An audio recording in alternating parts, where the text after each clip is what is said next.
एक ऐसे शहर के बारे में जो जमीन पर नहीं बल्कि समुद्र के ठीक बीच तैर रहा है। एक ऐसा आइलैंड जिसे कुदरत ने नहीं बनाया बल्कि इंसान ने अपने दिमाग और इंजीनियरिंग से पानी के ऊपर खींच दिया। एक ऐसा नजारा जो इतना खूबसूरत है कि उसे अंतरिक्ष से भी साफ देखा जा सकता है। मैं बात कर रहा हूँ पाम जुमेराह की। क्या आपको पता है कि इस द्वीप को बनाने में स्टील या कंक्रीट की नींव नहीं रखी गई। ये पूरा का पूरा द्वीप सिर्फ रेत और पत्थरों पर खड़ा है। लेकिन सवाल ये है कि आखिर समुद्र की लहरें और तूफान के बीच इस रेत के द्वीप को कैसे टिकाया गया और क्यों ये वापस पानी में बह नहीं गया या डूब नहीं गया। आज के वीडियो में हम इस इंजीनियरिंग चमत्कार को स्टेप बाय स्टेप बताएंगे।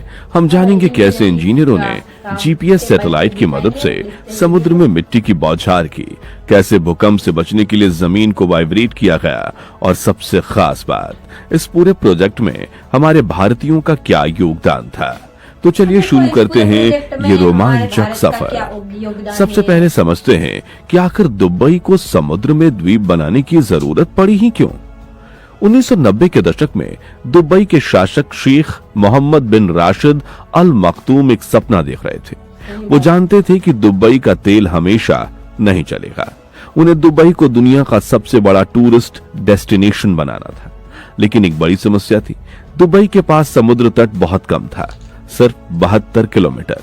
अगर आपको दुनिया भर के सैलानियों को बुलाना है तो उन्हें बीच चाहिए, आलीशान होटल चाहिए। शेख मोहम्मद की सोच हमेशा अलग और बहुत बड़ी थी।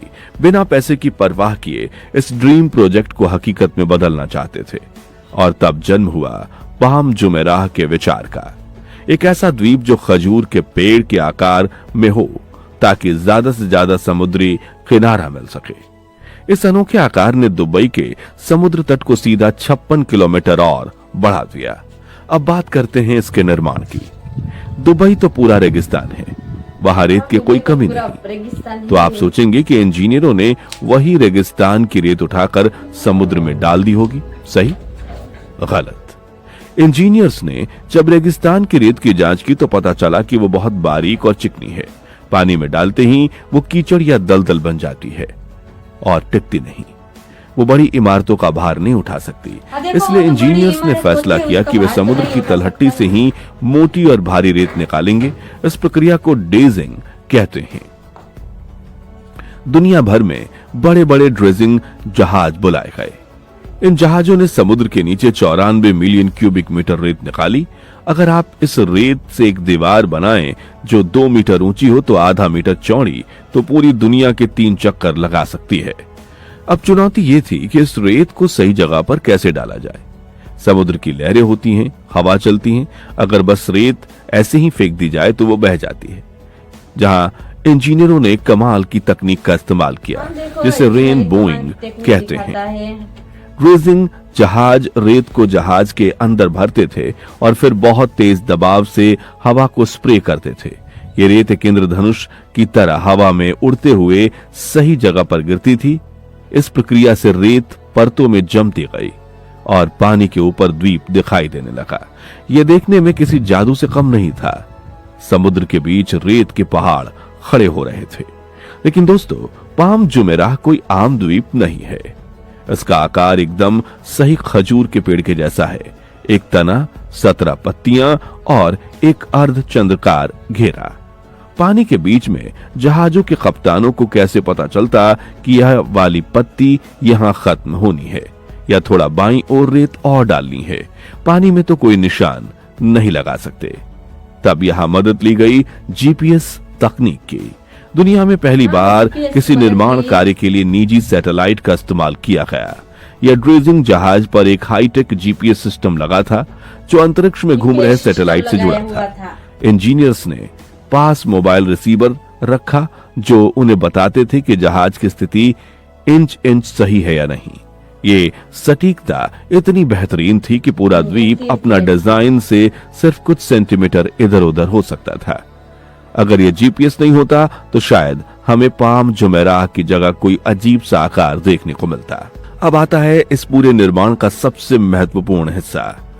आपने रेत का ढेर तो बना दिया, लेकिन रेत ढीली थी। अगर उस पर भारी इमारतें, होटल और सड़कें बना दी जाएं, तो वह धीरे धीरे जमीन में धंसने लगेंगी। और अगर कहीं भूकंप आया तो लिक्विफेक्शन हो सकता है, यानी ठोस जमीन पानी की तरह बहने लगेगी।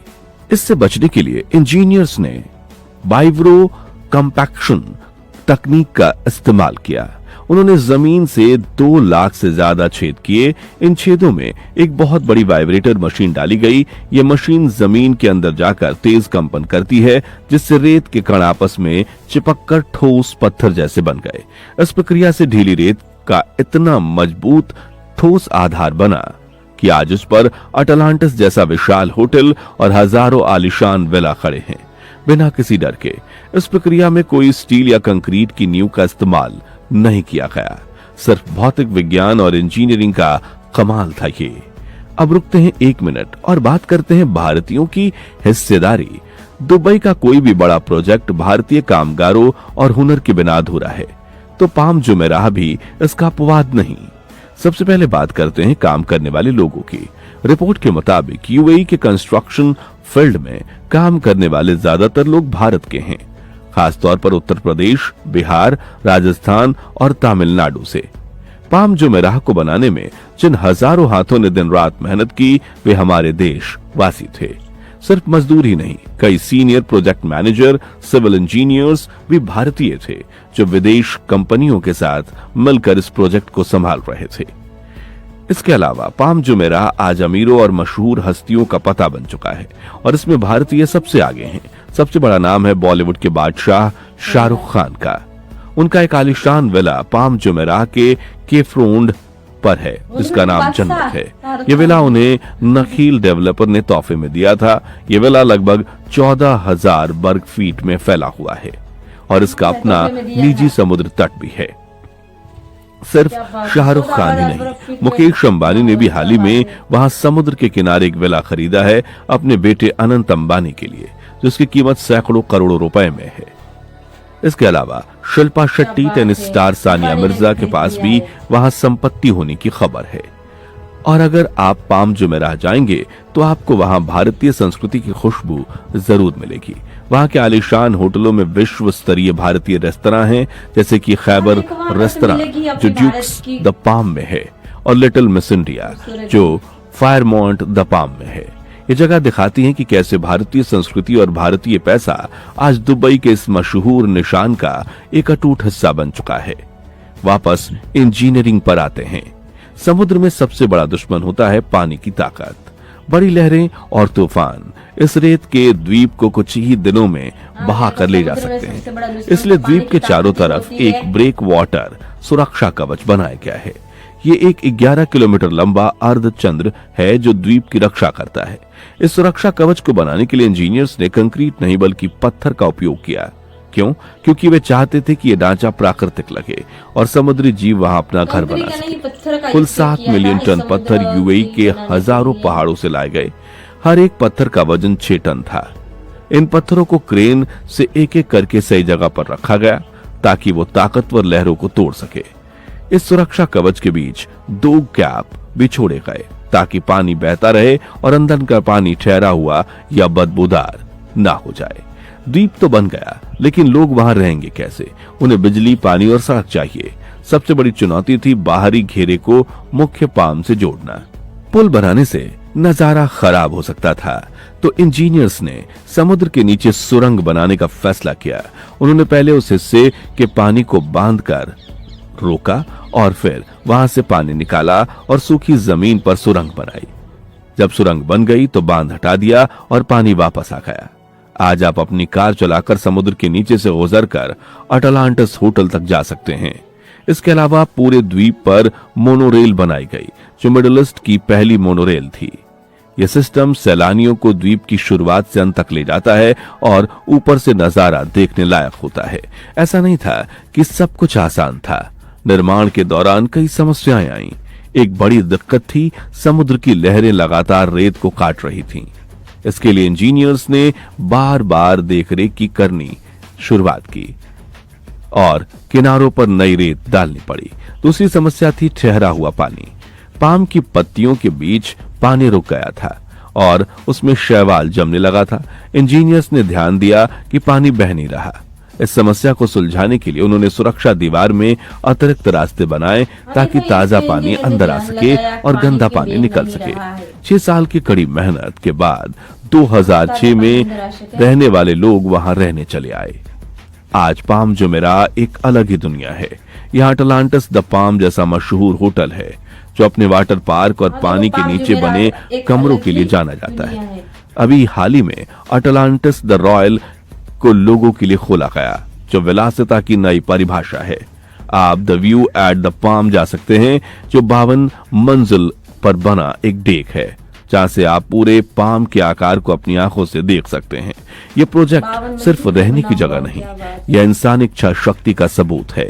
यह बताता है कि अगर इंसान कुछ ठान ले तो वो समुद्र का नक्शा भी बदल सकता है। तो दोस्तों, ये थी कहानी दुबई के पाम जुमेराह की। एक सपना जो रेत से शुरू हुआ और आज दुनिया की सबसे महंगी प्रॉपर्टी में बदल गया। 94 बिलियन क्यूबिक मीटर रेत, 7 मिलियन टन पत्थर और हजारों इंजीनियर्स और मजदूरों की मेहनत, जिसमें हमारे भारतीयों का बहुत बड़ा हाथ था। अगली बार जब आप दुबई जाएं और पाम जुमेराह पर ड्राइव करें तो याद रखना कि आप किसी जमीन पर नहीं बल्कि इंजीनियरिंग के चमत्कार पर चल रहे हैं, जो समुद्र के सीने पर तैर रहा है। आपको ये वीडियो कैसा लगा?